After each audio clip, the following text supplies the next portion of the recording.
Oke, assalamualaikum warahmatullahi wabarakatuh. Kali ini saya bersama Mas Anas. Dia adalah peserta kursus angkatan Desember 2024. Nah, kenapa saya bikin video sama beliau?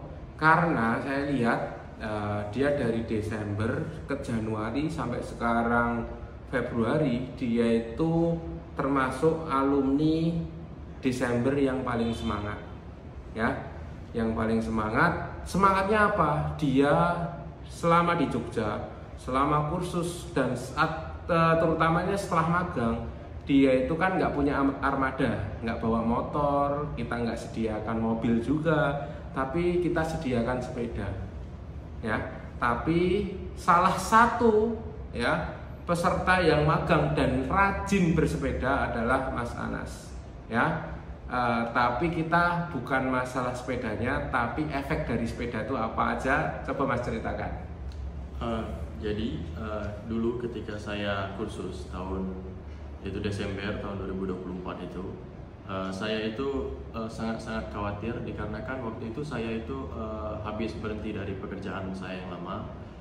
Juga sebelumnya itu saya itu kesulitan untuk mencari pekerjaan yang sesuai dengan apa yang saya inginkan.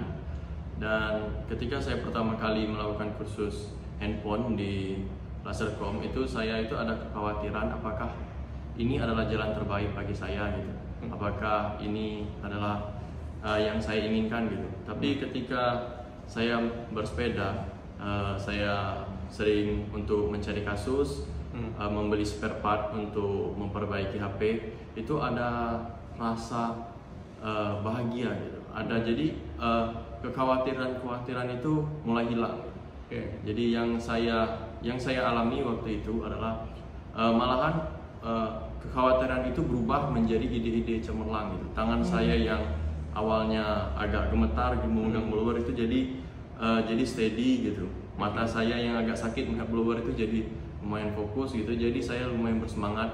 Bahkan ketika saya melakukan video call dengan orang tua saya di rumah, ekspresi mereka itu sebelum saya berangkat ke sini itu ada perasaan khawatir juga, apakah ini pilihan yang tepat. Dan setelah mereka memberikan kasus untuk saya 5 HP, dan 5 HP itu saya perbaiki berhasil semua, dan mereka memberikan HP yang baru, HP yang jadul sudah saya perbaiki, tapi spare part itu tidak ada, jadi tidak bisa diselesaikan. Rasa khawatir dari orang tua saya itu berubah menjadi rasa yang penuh harapan gitu. Pandangan mereka yang khawatir berubah menjadi penuh harapan gitu. Cuman karena saya bersepeda. Awal bersepeda itu karena apa, Mas?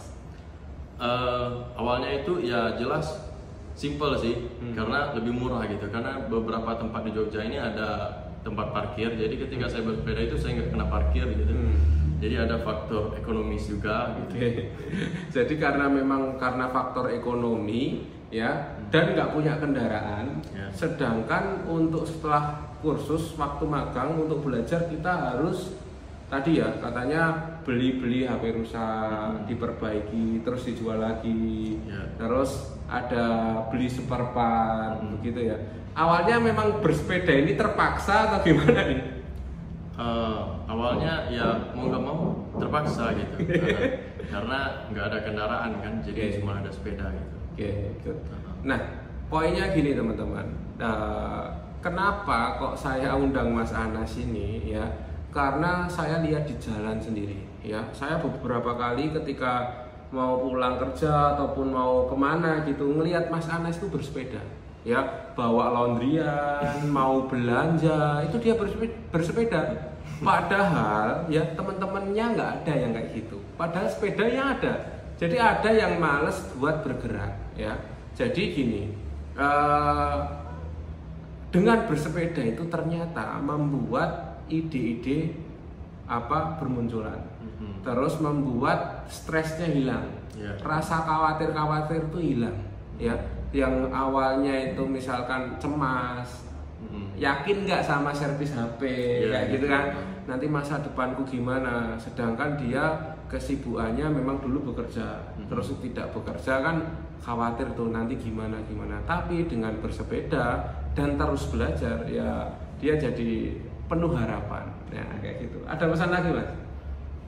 Jadi menurut saya setelah saya melakukan sepeda ini, saya menyimpulkan itu ada manusia itu memiliki 3 kebutuhan. Itu pertama itu adalah makan, minum, dan bergerak. Oke, dan bergerak. Bagus nih.